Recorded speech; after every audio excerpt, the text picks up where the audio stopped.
पोखराबाट जोमसोमका लागि उडेको तारा एयरको विमान बेपत्ता भएको छ। कान्तिपुर समाचारमा आज सम्पर्कविहीन विमानको खोजी कार्यमा मौसम बाधक। आगामी वर्षका लागि करिब 18 खर्बको बजेट सार्वजनिक हुँदा कृषि र स्वदेशी उत्पादन प्राथमिकतामा निजी क्षेत्र उत्साहित भइरहँदा राजस्व सङ्कलन भने चुनौतीपूर्ण। चुनाव केन्द्रित लोकप्रिय कार्यक्रमसहित आएको बजेटले आशा जगाउन नसकेको प्रतिपक्षी दलको प्रतिक्रिया। अन्तर्राष्ट्रिय समाचारमा ब्राजिलको पहिरोको सन्दर्भ र खेलकुदमा पनि बजेटकै प्रसङ्ग। नमस्कार, अब मुख्य समाचार। सरकारद्वारा 17 खर्ब 93 अर्बको बजेट प्रस्तुत। आकार बढेको बजेटमा चालुतर्फ 7 खर्ब 53 अर्ब र पुँजीगत खर्च 3 खर्ब 80 अर्ब विनियोजन। कृषि उत्पादन र रोजगारी प्राथमिकतामा। 68 वर्ष माथिकालाई वृद्ध भत्ता दिने सरकारको घोषणा। कर्मचारीको तलब 15% वृद्धि। एलपी ग्यासलाई विद्युतले विस्थापन गर्ने योजना। आयकरको सीमा पनि बढाइयो। बजेट चुनावमुखी र निराशाजनक भएको विपक्षी एमालेको आरोप। उद्योगी व्यवसायी भन्छन् कृषि, पर्यटन, निर्यात र स्वदेशी उत्पादनलाई सघाएको छ। प्रतिकूल मौसमका कारण हराइरहेको तारा एयरको विमान खोजी आजलाई स्थगित। चालक दलका 3 सदस्य सहित 22 जनाको अवस्था अज्ञात। र खेलकुदको बजेट 22 करोडले घट्यो। खेलकुद विकासका लागि भने 20 वर्षीय गुरु योजना सार्वजनिक। पूर्वाधार निर्माणमा जोड।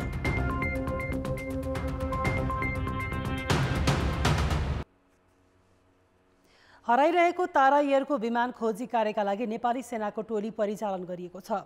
पोखराबाट बिहान 9:55 जोमसोमका लागि उडेको तारा एयरको विमान सम्पर्कविहीन भएको हो।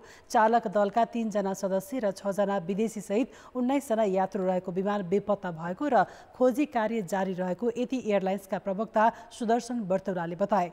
पोखराबाट जोमसोमको लागि उडेको विमान लेते पुगेपछि सम्पर्कविहीन भएको थियो। विमानमा क्याप्टेन प्रभाकर घिमिरे सहित चालक दलमा उत्सव पोखरेल र किस्मी थापा छन्। यसैबीच सम्पर्कविहीन भएको ताराको ट्विन्टर विमान खोज्न जोमसोमबाट परिचालन गरेको हेलिकप्टर प्रतिकूल मौसमका कारण फर्किएको छ। यसैबीच नेपाली सेनाका प्रवक्ता नारायण सेलवालले तारा एयरको हराएको विमान खोजी गर्नका लागि सेनाको टोली सम्भावित दुर्घटनास्थलतर्फ गइसकेको बताएका छन्। मुस्ताङको लेते आसपासमा दुर्घटना भएको भन्ने खबर त्यहाँका स्थानीयले नागरिक उड्डयन प्राधिकरणलाई दिएको र प्राधिकरणले सेनालाई दिएपछि स्थलगत पुष्टि गर्नका लागि सेनाको टोली पैदल मार्गतर्फ गएको हो।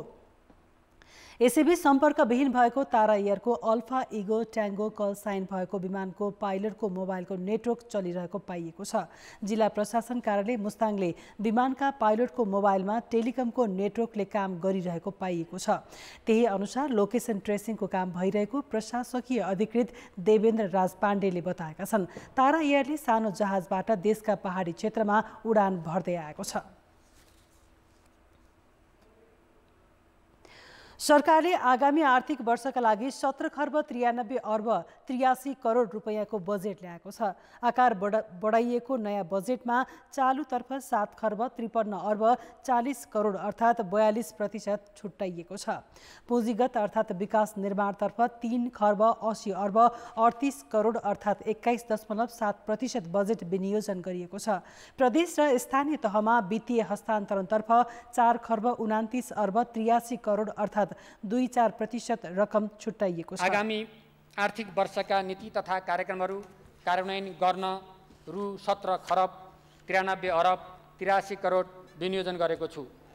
कुल विनियोजन मध्ये चालु तर्फ रु 7 खर्ब 53 अर्ब 40 करोड अर्थात् 42%, पुँजीगत तर्फ रु 3 खर्ब 80 अर्ब 38 करोड अर्थात् 21.2%, वित्तीय व्यवस्थातर्फ रु 2 खर्ब 30 अर्ब 22 करोड अर्थात् 12.8% र प्रदेश तथा स्थानीय तहमा वित्तीय हस्तान्तरणतर्फ रु 4 खर्ब 29 अर्ब 83 करोड अर्थात् 24% रहेको छ।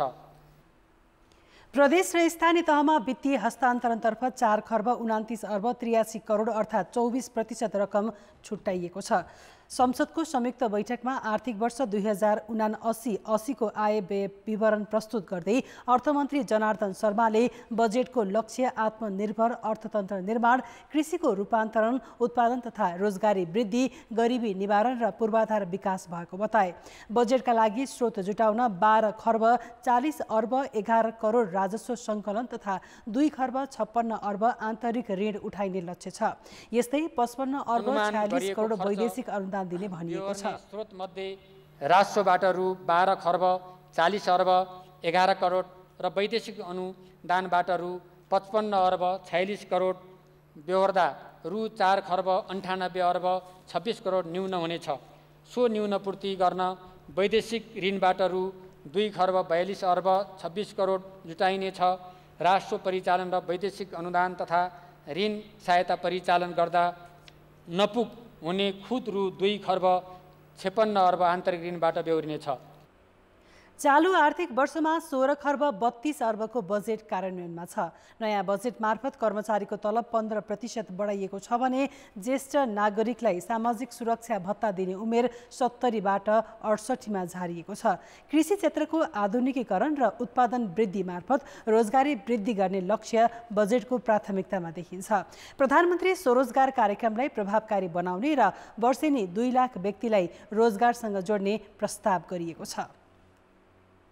सरकारले व्यक्तिमा लगाउँदै आएको आयकरको सीमा बढाएको छ। मध्यमवर्गीय परिवारलाई राहत दिने गरी अविवाहितको हकमा वार्षिक 5 लाख रुपैयाँ आम्दानी गर्ने र दम्पतिको हकमा 1% सामाजिक सुरक्षा कर तिरे हुने भएको छ, जुन यसअघि अविवाहितको हकमा 4 लाख र दम्पतिको हकमा 4.5 लाख रुपैयाँ थियो। त्यसैगरी आन्तरिक कच्चा पदार्थमा आधारित वस्तु र स्वदेशमै उद्योग स्थापना गरी रोजगारी दिनेलाई छुट्टै छुट दिइएको छ। कोरोना महामारीबाट प्रभावित भएका व्यवसायमध्ये 30 लाखसम्मको कारोबार गर्नेलाई 75% र 1 करोडसम्मको कारोबार गर्नेलाई 50% छुट दिने भएको छ। पर्यटन क्षेत्रसँग सम्बन्धित उद्योगलाई पनि करयोग्य आयमा 50% छुट दिने भएको छ। स्वदेशमा विद्युतीय सवारी एसेम्बल उद्योगले 40% कर छुट पाउने भएका छन्। कृषि औजार नेपालमा खोलेमा आयकर पूर्ण रूपमा छुट सरकारले घोषणा गरेको छ। आर्थिक वर्ष 2078-79 को आयमा वार्षिक 30 लाख रुपैयाँसम्मको कारोबार भएका करदातालाई 75% र वार्षिक 30 लाखदेखि 1 करोड रुपैयाँसम्मको कारोबार भएका करदातालाई 50% आयकर छुट प्रदान गर्ने व्यवस्था मिलाएको छु। कर्णाली प्रदेशमा 100लाई रोजगारी दिँदै उद्योग खोलेमा 15 वर्षसम्म पूर्ण रूपमा कर छुट दिने घोषणा गरेको छ। विलासिताका वस्तुको अन्तशुल्क र आयातमा लाग्ने कर वृद्धि गर्ने सरकारले जनाएको छ। त्यसैगरी सेनिटरी प्याड आयातमा 90% छुट दिएको छ भने यही नै सेनिटरी प्याड उत्पादन गर्न उद्योग खोलेमा भने 1% मात्रै कर लिने सरकारले जनाएको छ। 4 पाङ्ग्रे विद्युतीय सवारी साधन उत्पादन वा एसेम्बल गर्ने नयाँ उद्योग स्थापना गरेमा सो उद्योगले कारोबार सुरु गरेको मितिले 5 वर्षसम्म 40% आयकर छुट दिने व्यवस्था गरेको छु। सार्वजनिक तथा सामुदायिक विद्यालयले खरिद गर्ने सवारी साधनमा 75% छुट दिने भएको छ। औपचारिक मार्फत रेमिटेन्स पठाउनलाई राहदानी नवीकरण र श्रम स्वीकृतिमा 50% छुट दिने बताएको छ। तर सरकारले छुटै छुट दिँदा लक्षित राजस्व 12 खर्ब 40 अर्ब उठाउन भने चुनौतीपूर्ण देखिएको छ। कान्तिपुर समाचारका लागि सुधिल पोखरेल, काठमाडौँ। सरकारले कुल गृहस्थ उत्पादनमा उद्योग क्षेत्रको योगदान बढाउन औद्योगिक पूर्वाधार निर्माणका लागि 3 अर्ब 89 करोड रुपैयाँ बजेट विनियोजन गरेको छ। विभिन्न कार्यक्रमहरू मार्फत सरकारले उद्योग व्यवसायका लागि सहुलियत प्रदान गरेको छ। कुल गृहस्थ उत्पादनमा उद्योग क्षेत्रको योगदान बढाउन बजेटमा उत्पादनमूलक उद्योगहरू स्थापना गर्न पूर्वाधार निर्माण गर्नुको साथै मेसिनरी र कच्चा पदार्थको आयातमा सहुलियत प्रदान गरेको छ। यसैगरी आगामी आर्थिक वर्षका लागि सरकारले सहुलियतपूर्ण कर्जाका लागि 13 अर्ब 59 करोड रुपैयाँ विनियोजन गरेको छ। यस्तै सरकारले वैदेशिक लगानी प्रवर्धनका लागि सम्भावित मुलुकसँग द्विपक्षीय समझदारी एवं दोहोरो कर मुक्त सम्झौता गर्ने नीति अवलम्बन गरेको छ। सरकारले निजी क्षेत्रका रुग्ण उद्योगलाई सञ्चालन गर्न प्रोत्साहन गर्ने बताएको छ। रुग्ण निजी उद्योग व्यवसाय वा प्रतिष्ठानको नाममा रहेको हदबन्दी भन्दा बढी जग्गा धितो राखी कर्जा लिन सक्ने, यदि व्यवसाय टाँट पल्टिएको खण्डमा जग्गा बिक्री गरी सरकारी राजस्व तिर्न र बैंक तथा वित्तीय संस्थाको कर्जा तिर्न सक्ने व्यवस्था गरेको छ। उच्च निर्यात सम्भावना भएका वस्तुहरू जस्तै सिमेन्ट, स्टिल, फुटवेयर, प्रशोधित पानी लगायत निर्यात गर्ने तथा सूचना प्रविधिमा आधारित सेवा तथा व्यवसाय गर्नेलाई सरकारले एकमुष्ट 8% सम्म नगद अनुदान दिने भएको छ। यस्तै उद्योग गर्न प्रोत्साहन स्वरूप मासिक 10 करोड भन्दा बढीको बिजुली खपत गर्ने उद्योगले 2 देखि 20% छुट पाउने व्यवस्था गरिएको छ। सरकारले युवा उद्यमशीलता प्रवर्धनका लागि सुरुवाती पुँजी व्यवस्था गर्नुका साथै परियोजनाका आधारमा ऋण उपलब्ध गराउने भएको छ। लघु, घरेलु तथा साना उद्योग प्रवर्धनका लागि ठूला उद्योगसँगको अन्तर्सम्बन्ध कायम गरी करारमा वस्तु तथा सेवा उत्पादन गर्ने कानुनी व्यवस्था बनाउने बजेटमा उल्लेख छ। स्थानीय तहको लगानी र पहलमा स्थापना भएको उद्योग प्रवर्धनका लागि एक स्थानीय तह, एक विशिष्ट उत्पादनको अवधारणा कार्यान्वयन गरिने भएको छ। वैदेशिक लगानी र गैर आवासीय नेपालीको लगानी भित्र्याउनका लागि सरकारले वैदेशिक लगानी सम्बन्धी कानुन तथा प्रक्रियामा सुधार गर्ने भएको छ। उद्योग सञ्चालनका लागि जग्गा हदबन्दीको अवस्थामा भने 50 वर्षसम्मका लागि लिजमा लिन सकिने व्यवस्था गरेको छ। यस्तै सरकारले जडीबुटी उद्योग स्थापना गर्ने र सबै खालका जडीबुटी खेती सरकारको अनुमतिमा गर्न पाउने भनेको छ। कान्तिपुर समाचारका लागि सृजना बास्तोला, काठमाडौँ। सरकारले शिक्षा, स्वास्थ्य, रोजगारी र सामाजिक सुरक्षालाई विशेष प्राथमिकतामा राखेको छ। बजेट मार्फत सरकारले सामाजिक सुरक्षा भत्ताको दायरा बढाएको छ भने स्वास्थ्यमा नागरिकको पहुँच बढाउन सहर र गाउँ केन्द्रित भिन्न कार्यक्रम सार्वजनिक गरेको छ। आगामी आर्थिक वर्षदेखि ज्येष्ठ नागरिकको सम्मान र जीवनयापनमा टेवा पुर्याउने उद्देश्यले सरकारले 68 वर्ष माथिकालाई वृद्ध भत्ता उपलब्ध गराउने भएको छ। अहिलेसम्म 70 वर्ष माथिकालाई मात्र वृद्ध भत्ता उपलब्ध गराउँदै आएको थियो।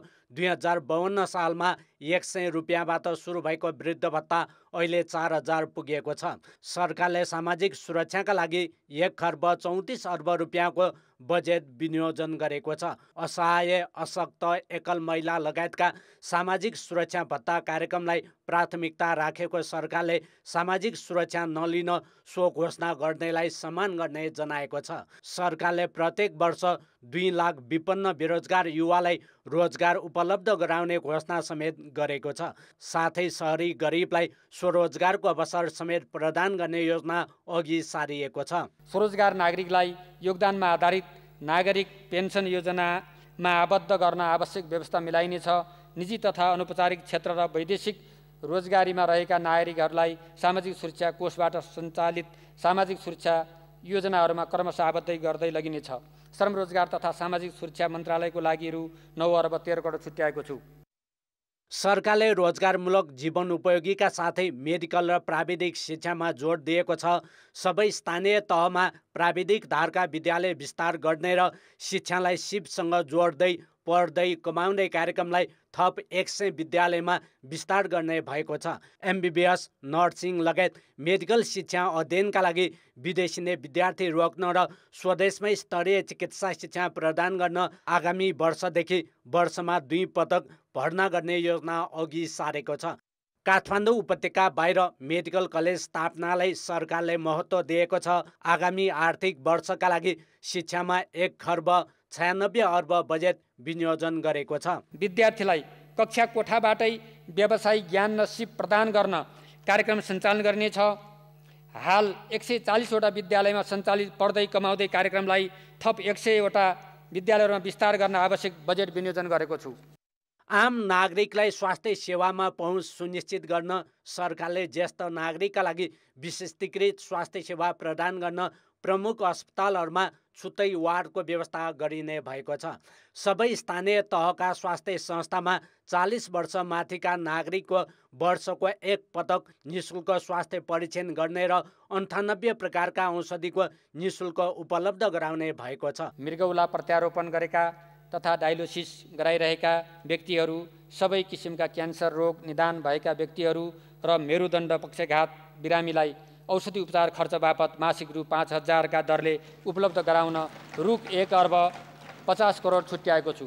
आगामी वर्षबाट पाठेघरको मुख्य क्यान्सर उपचार कार्यक्रम सञ्चालनमा जोड दिएको छ। शैक्षिक सत्र सुरु हुनुअघि सबै विद्यार्थीको निःशुल्क स्वास्थ्य जाँच र स्थानीय तहको अस्पताल निर्माणमा समेत प्राथमिकता दिएको छ। सरकारले स्वास्थ्य क्षेत्रमा 69 अर्ब 38 करोड रुपियाँ विनियोजन गरेको छ। सरकारले महिला हिंसा अन्त्यका लागि सामाजिक जागरण कार्यक्रममा समेत जोड दिएको छ।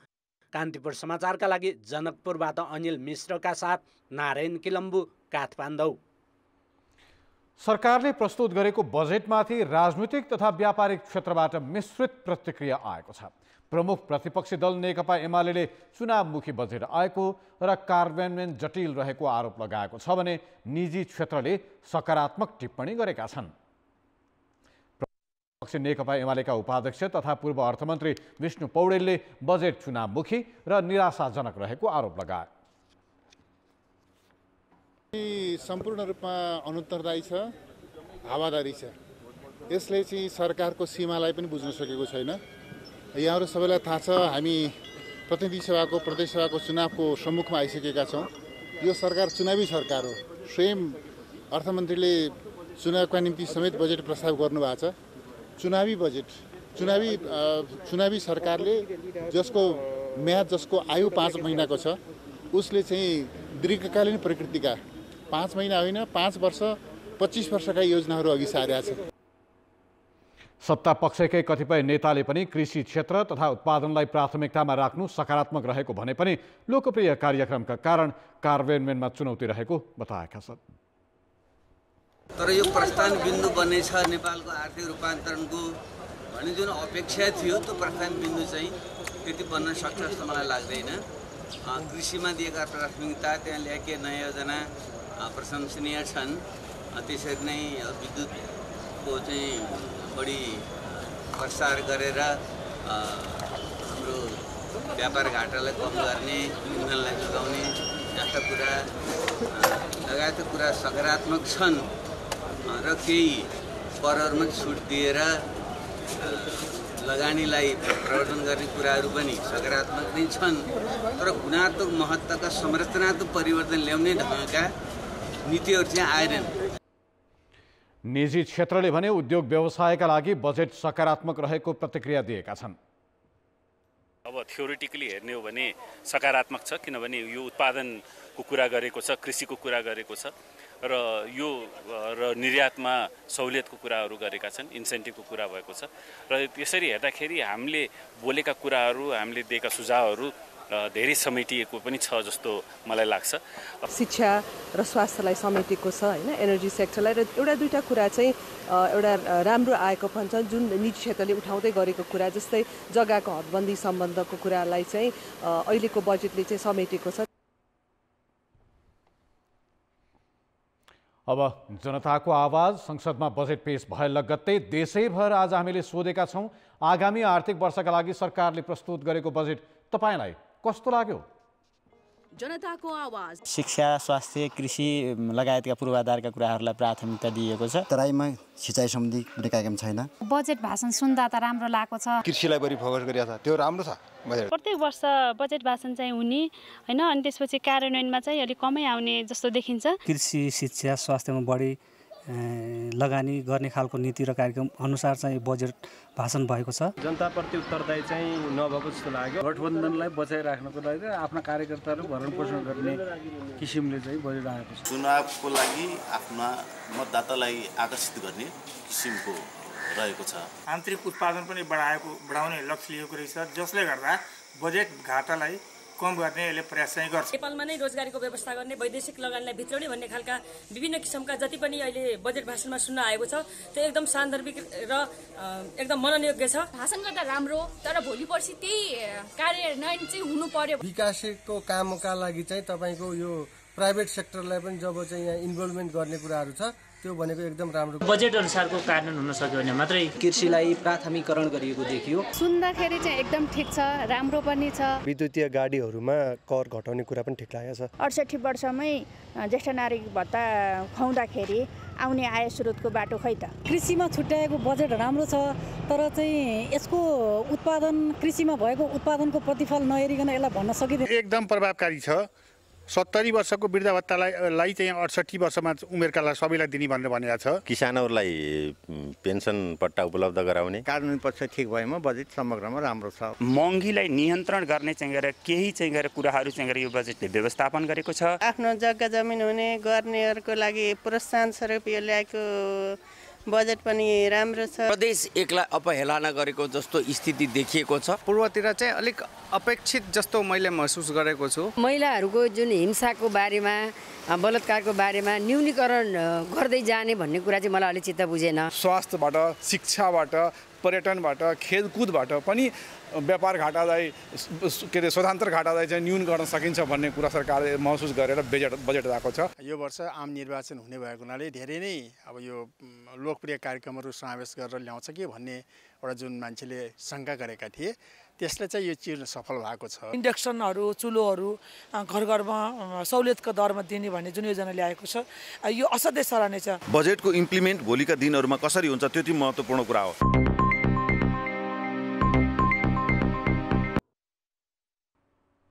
ब्रेकपछि पुनः स्वागत छ। सरकारले आगामी आर्थिक वर्षको बजेटमा भौतिक पूर्वाधारलाई प्राथमिकतामा राखेको छ। विकास निर्माणसँग सम्बन्धित मन्त्रालयको बजेट वृद्धि गरिएको छ। भौतिक पूर्वाधार मन्त्रालयतर्फ सबैभन्दा बढी 1,61,26 करोड विनियोजन गरिएको छ। भौतिक पूर्वाधार मन्त्रालय अन्तर्गतका राष्ट्रिय गौरवका आयोजनाको बजेट बढाइएको छ, जसमा तराई मधेस द्रुत मार्गको बजेट 30 अर्ब 7 करोड पुर्याएको छ। त्यस्तै पूर्व पश्चिम राजमार्गलाई 4 लेनको बनाउने कार्यक्रमलाई 30 अर्ब रुपियाँ विनियोजन गरिएको छ। कमला ढल्केबर पथलैया हेटौडा नारायणघाट बुटोल गुरुसिंहे र काँकरभिट्टा लौकही सडक खण्डको विस्तार कार्य सुरु गर्नेछ। बाँकी खण्डको स्तरोन्नतिका लागि विस्तृत सम्भाव्यता अध्ययन सम्पन्न गर्नेछ। पूर्व पश्चिम राजमार्गको विस्तारको लागि रु 30 अर्ब 50 करोड विनियोजन गरेको छु। हुलाकी राजमार्गको लागि 6 अर्ब 7 करोड, मदन भण्डारी राजमार्गको लागि 2 अर्ब 91 करोड, नागढुङ्गा सुरुङ मार्गको लागि 5 अर्ब रुपियाँ विनियोजन गरिएको छ। पुष्पलाल राजमार्गलाई 9 अर्ब रुपियाँ बजेट विनियोजन भएको छ। चक्रपथ बाहिर खानेपानीको पाइप विस्तार गर्न 1 अर्ब 92 करोड रुपियाँ विनियोजन गरिएको छ।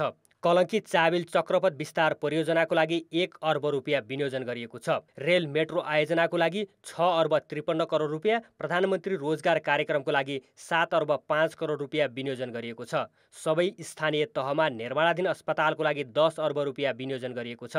विभिन्न 31 वटा खानेपानी आयोजनाको लागि 4 अर्ब रुपियाँ विनियोजन गरिएको छ।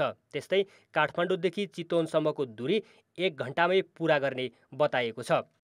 रणनीतिक सडकका रूपमा रहेका नागढुङ्गा नौबिसे मुगलिन खण्ड र मुगलिन पोखरा सडकको स्तरोन्नति र विस्तारको लागि रु 10 अर्ब 74 करोड विनियोजन गरेको छु। उत्तर दक्षिण राजमार्ग अन्तर्गत निर्माणाधीन कालीगण्डकी कोरिडोर, कर्णाली कोरिडोर र कोशी कोरिडोरको लागि जम्मा रु 4 अर्ब 69 करोड विनियोजन गरेको छु। त्यस्तै आगामी आर्थिक वर्षमा 800 किलोमिटर सडक कालोपत्री गर्ने उल्लेख गरिएको छ भने 256 किलोमिटर सडकको स्तरोन्नति गर्ने उल्लेख गरिएको छ। निर्वाचन क्षेत्र रणनीतिक आयोजनाको लागि 7 अर्ब 74 करोड, राष्ट्रिय गौरवको उत्तर दक्षिण राजमार्गको लागि 4 अर्ब 74 करोड रुपियाँ विनियोजन गरिएको छ। आर्थिक वर्ष 2079-80 का लागि सरकारले प्रस्तुत गरेको बजेटबारे विराटनगर, वीरगञ्ज र धनगढीका उद्योगी व्यवसायीहरूले मिश्रित प्रतिक्रिया दिएका छन्। आयातलाई प्रतिस्थापन गर्ने र निर्यात बढाउने जन्य उद्योगहरूको स्थापनाको कुरा जुन हामीले सोचिरहेका थियौँ या गर्ने कुराहरू चाहिँ आइरहेको थियो, यो मलाई लाग्छ अहिलेको सेरोफेरोमा हेर्दाखेरि यसले चाहिँ ठुलै कुनै किसिमको निर्यात बढ्छ जस्तो मलाई लागिरहेको छैन। किनभने अहिलेको प्रमुख मुद्दा भनेको नै के हो भने हाम्रो फरेन रिजर्भलाई कसरी बचाउने र हाम्रो उत्पादन, आन्तरिक उत्पादनलाई कसरी बढाउने र निर्यात आयातलाई चाहिँ कसरी प्रतिस्थापन गर्ने भन्ने विषयवस्तु चाहिँ प्रमुख कुरा हो। त्यसको साथसाथै हाम्रो रोजगारीको सिर्जनाको कुरा हामीले चाहिँ यहाँ गरिरहेको अवस्था छ। रोजगारीको सिर्जनामा पनि अब अहिले चाहिँ कस्तो छ भने सामान्य तरिकाबाट चाहिँ कुराहरू आएको छ। यसले खासै चाहिँ अहिलेको अवस्थामा चाहिँ धेरै उपलब्धि देला जस्तो लाग्दैन। हिजोको दिनमा हामीले धेरै अपेक्षा राखेका थियौँ कि विराटनगर एयरपोर्टलाई कमसेकम पनि योभन्दा अगाडि धेरै कुराहरू पनि आइरहेको थिए। अघिल्लो वर्षको बजेटमा शुद्ध राखिएको थियो र यो ताल त्यो बजेटमा पनि नराखेको अवस्था छ। विराटनगर एयरपोर्ट, भद्रपुर एयरपोर्ट, यस्ता खालका एयरपोर्टहरू जुन चाहिँ हामीले प्रदेशबाट चाहिँ राजधानी जोड्ने, केन्द्रको राजधानी जोड्ने, प्रदेशबाट अन्य प्रदेशहरू जोड्ने जुन हामीले यो दुईवटा एयरपोर्टको अपेक्षा राखेका थियौँ, यो दुईटै एयरपोर्टको केही कुरा आएको छैन। परम्परागत बजेट भाषण नै हो। वाओ यो पालि क्रान्तिकारी बजेट आयो भन्ने ठाउँ पाएनन्। अपेक्षा थियो तर यो चुनावलाई ध्यानमा राखेर सबैलाई खुसी पार्न प्रयास गरेको जस्तो लाग्यो। सरकारले वर्षैभरि नियमित रूपमा त्यो गरिराख्ने पर्ने कुरोको लागि पनि बजेटको किन कुरेर बसिराख्नु पर्ने। अब यो विगतका निर्णयहरूलाई पनि कार्यान्वयन गराउनलाई यो बजेटमै फेरि दोहोऱ्याएको छ। परिचय पत्रको कुरो आएछ, खाद्य सुरक्षाको कुरो आएछ, राष्ट्रिय कृषि कार्डको कुरो आएको थियो, यो पालि त अहिलेसम्म भनेको छैन। खाद्य सुरक्षा कार्डको कुरो यो त आएको कुरो न हो। पुराना कुराहरूलाई निरन्तरता दिनलाई त बजेट नै घोषणा गर्नुपर्छ जस्तो लाग्दैन। निर्यात बढाउने भन्दा सबभन्दा पहिला हामीले आयात प्रतिस्थापन गर्नु पर्यो। हाम्रो मुलुकमा आयात चाहिँ जो हामीले खानेकुरा समेत विदेशबाट आयात गर्दैछौँ, त्यसको यहाँ पैदावार बढाउनु पर्यो। जसले गर्दा हाम्रो विदेशी नै पैसा रोकिन्छ र बजार हामी कहाँ पैसा बाँचिन्छ, हाम्रो विदेशी मुद्राहरू। त्यसमा चाहिँ ध्यान पुर्याउनु पर्यो सरकारले। त्यसमा चाहिँ अब त्यत्रो फोकस देखिएन अहिलेसम्म। महत्त्वाकांक्षी बजेट भयो कि जस्तो मलाई लाग्यो। किनभने बजेट भाषण त अहिले गरियो, 6 महिनापछि गएर चुनाव हुन्छ।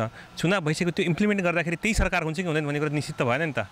त्यसले गर्दाखेरि जुन खालका कुराहरू अहिले गरेका थिए, यो खालका कुराहरू सायद 5 वर्ष अगाडि अथवा एउटा सस्टेन सरकार भएको भए, एउटै सरकारले सरकार चलाएको भए सायद त्यो यो पुरा गर्न सजिलो पनि हुन्थ्यो। तर जुन अहिले देखिया छ, आजको जुन अर्थमन्त्रीले जुन कुरा राख्नु भएको छ, 6 महिनाको म्याद हो उहाँको त। 6 महिनापछि उहाँ भएन भने त यो के हुने त। अब जनमतको अन्तिम परिणाम। जनमतमा हिजो हाम्रो प्रश्न थियो, महिनावारी हुँदा चाहिने सेनिटरी प्याड विद्यालयमा सहज उपलब्ध गराउन के गर्नु पर्ला? ए विद्यालयको तदारुकता, बी विद्यार्थीको चासो र सी बजेटको व्यवस्था। जनमतको अन्तिम परिणाम यस्तो छ, ए विद्यालयको तदारुकतामा 55%, बी विद्यार्थीको चासोमा 15% र सी बजेटको व्यवस्थामा 30% मत प्राप्त भएको छ। अब आजको प्रश्न। जनमत हाम्रो प्रश्न छ, आगामी आर्थिक वर्षको बजेट कस्तो लाग्यो? ए चुनाव केन्द्रित, बी कार्यान्वयनमा चुनौती र सी सकारात्मक। जनमतको अन्तिम परिणाम भोलि साँझ 8 बजेको कान्तिपुर समाचारमा प्रसारण गर्नेछौँ। कृपया न्युज स्पेस ए, बी वा सी टाइप गरी 34001 मा SMS गरी आफ्नो मत व्यक्त गर्नुहोला। नेपालमा राजतन्त्र अन्त्य गरेर गणतन्त्र स्थापना गरिएको 14 वर्ष पुरा भएको छ। गणतन्त्र दिवसका अवसरमा आज काठमाडौँको टोलीखेलमा विशेष कार्यक्रमको आयोजना गरिएको छ। विशेष समारोहका बीच पुष्प वृष्टि तथा सुरक्षाकर्मीको कवाजका साथमा गणतन्त्र दिवस मनाइएको हो। कार्यक्रममा शान्तिको प्रतीकको रूपमा परेवा समेत उडाइएको छ। त्यस अवसरमा राष्ट्रपति विद्यादेवी भण्डारी, उपराष्ट्रपति नन्दबहादुर पुन, प्रधानमन्त्री शेरबहादुर देउवा, सभामुख अग्निप्रसाद सापकोटा, राष्ट्रिय सभा अध्यक्ष गणेश प्रसाद तिवलसेना लगायत उच्च पदस्थ व्यक्तिहरूको सहभागिता रहेको थियो। राजनीतिक दलहरूको सक्रियतामा 2065 सालमा राजतन्त्र अन्त्यसँगै नेपालमा सङ्घीय लोकतान्त्रिक गणतन्त्र स्थापना गरिएको हो।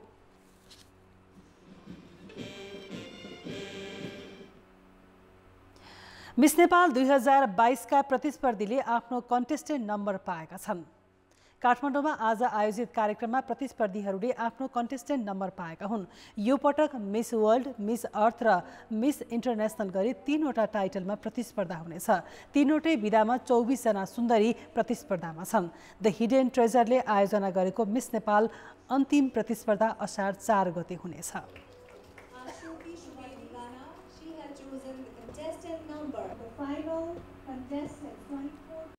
खेलकुद समाचार। कान्तिपुर खेलकुद समाचारमा स्वागत छ। सरकारले आर्थिक वर्ष 2079-80 मा युवा तथा खेलकुदतर्फ 2 अर्ब 46 करोड रुपैयाँ बजेट विनियोजन गरेको छ। अर्थमन्त्री जनार्दन शर्माले संसदमा पेश गरेको आगामी वर्षका लागि युवा तथा खेलकुद मन्त्रालयको बजेट अघिल्लो वर्षभन्दा 22 करोड रुपैयाँ घटाइएको हो। चालु आर्थिक वर्ष 2 अर्ब 74 करोड रुपैयाँ विनियोजन भएको थियो। पछि प्रतिस्थापन विधेयक मार्फत नयाँ बजेट जारी गरेको सरकारले खेलकुदमा 6 करोड बजेट कटौती गरेको थियो। 9औं राष्ट्रिय खेलकुद आयोजना र 10औं राष्ट्रिय खेलकुदको पूर्वाधार निर्माण सहितका योजना प्राथमिकतामा राख्दै सरकारले राखेपलाई 2 अर्ब 9 करोड रुपैयाँ विनियोजन गरेको छ।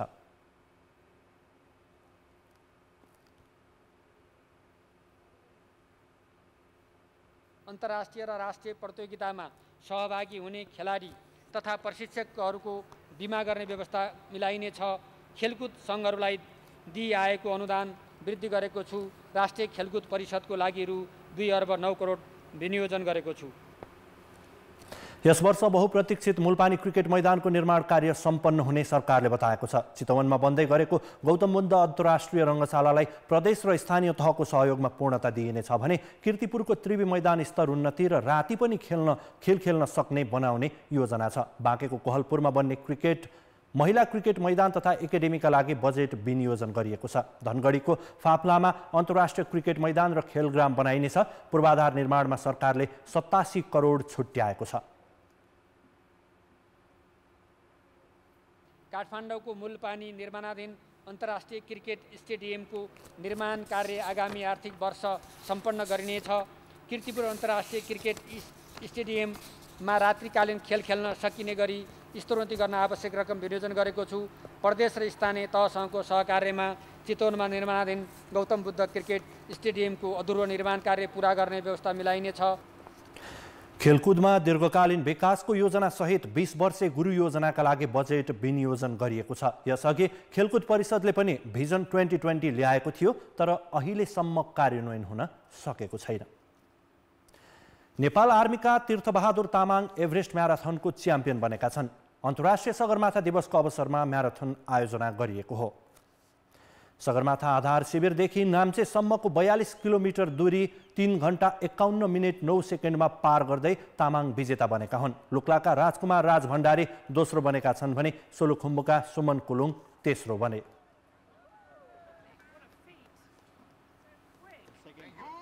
मा मैले 3 पटक तीनचोटि जितेर ह्याट्रिक गरेँ मैले कन्टिन्यू र योचोटि चाहिँ मेरो अब 42 थियो। अब आउने दिनहरूमा चाहिँ म अब यो एभरेस्ट म्याराथनलाई बरु सहयोग गर्छु। यस्तै हाफ म्याराथनमा जर्मनीका भेरेना स्किमेर विजेता बनेका छन्। दिङबोचेदेखि नाम्चे बजारसम्मको दूरीमा गरिएको हाफ म्याराथनमा रोमानियाका एलेना शेर्को तेस्रो तथा जर्मनकै डिटेनर स्टप तेस्रो बने। म्याराथनमा पहिलो, दोस्रो र तेस्रो हुनेले क्रमशः 1,75,000 र 50,000 प्राप्त गरेका छन्। खेलकुद समाचार अहिलेलाई यति नै। अब मौसम सम्बन्धी जानकारी।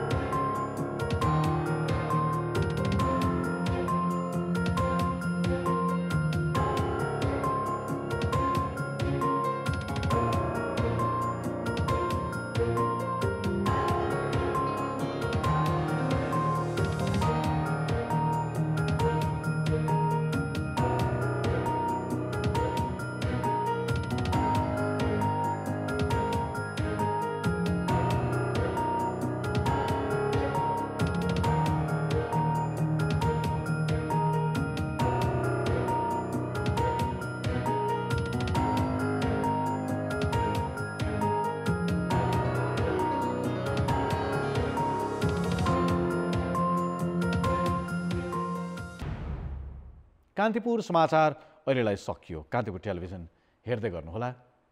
नमस्ते।